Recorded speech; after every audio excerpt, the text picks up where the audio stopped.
welcome to E18 TV. Today we're joined for Morning Coffee by author Jessica Jarlvi. Good morning, Jessica. Morning, thanks for having me here. Thank you for joining us.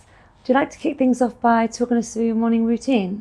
Right, so my morning routine changes all the time. When I wrote my first novel, When I Wake Up, I would get up really early in the morning and write before I even had breakfast, took the kids to school, went to work. But when I wrote my second novel, What Did I Do? I was pregnant and getting up early was just not an option. So it was very much kind of take it as it comes. And even now, it depends on, I have young children, and if they wake up early, there's no way I'm going to get up before them. And what's the most rewarding thing about being an author? I think the most rewarding thing is that I get to speak to a lot of people. I do a lot of research, and so I'm constantly learning things that I wouldn't otherwise have an opportunity to dig into. I get to ask people all sorts of questions. I think that is actually the most rewarding, that I'm constantly learning. And where do you find your inspiration for all of your novels? Inspiration could be really anywhere. It could be from a conversation I have with somebody. It could be an article that I read. It could be a place that I visit. It could just be one little thing that sets me off, and I kind of take it from there, and lots of things happen along the way. For me, writing is very organic, so I don't plan a book in detail beforehand. I decide on, characters, roughly what's going to happen, how it's going to end, and then anything can happen. So there could be any inspiration along the way that kind of, sets things off and make it go in a different direction. And what's been your earliest memory within the world of reading and writing? I think that I started actually writing quite late because my best friend was very good at writing and reading. So she would read for me. So I thought, well, I don't really have to learn.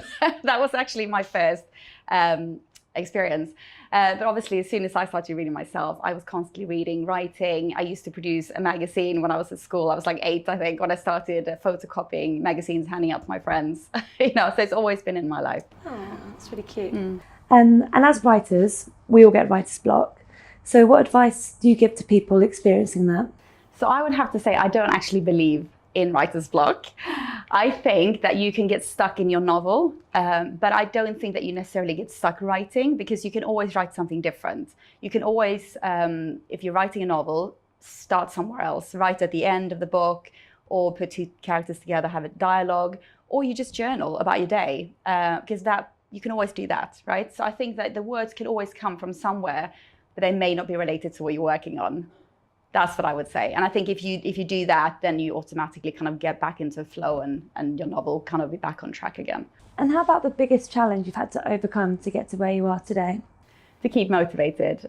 When you're writing and you don't have an agent or a publishing contract, and people are asking you, what do you do? And you say, I'm writing. They're asking, first question is always, are you published? And when you're not, you kind of feel like people don't take it seriously. And so you've got to keep taking it seriously yourself. And that's definitely the biggest challenge, to stay motivated and stay on track. And what do you still want to achieve with your career? So many things. I didn't even know where to start. But I think, like most authors, I would love to see my work be translated into a movie. That would be amazing. And who inspires you the most? I think there are so many amazing authors out there, but also just generally people who have overcome so much in life. And there are so many people. I wouldn't even know where to start. But author Margaret Atwood, Joyce Carol Oates, I think are phenomenal writers. Stephen King. The list is long. Definitely. Could be here all day. Yeah, exactly. Yeah. I feel like inspiration is really everywhere. So many people are actually really inspiring, I think. And what's the motto that you live by? Definitely to go after your dreams. Go after your dreams and don't give up. And if you could give your younger self one piece of advice, what would that be? I would tell myself, don't worry, things always work out. And how about if you could go forward in 10 years' time, what would you tell yourself now? I would tell myself, thank you for believing in me. Oh. And what do you say no to? I say no to people who have an overly negative attitude to life, because I think that they, in the end, harm themselves and generally people around them. I like positive people. And are you reading a book right now that you want to share with us? I am. I usually have about 5 books on the go, but the one I'm predominantly reading at the moment is Becoming by Michelle Obama, which is a really interesting autobiography. Highly recommend it. And this will be our last question for today. How would you like the world to remember you? As somebody who went after her dreams and inspired others to do the same, including her children. Well, thank you so much for joining us today, Jessica. Thank you very much for having me. It's been a pleasure. And thank you for watching. We'll see you next time.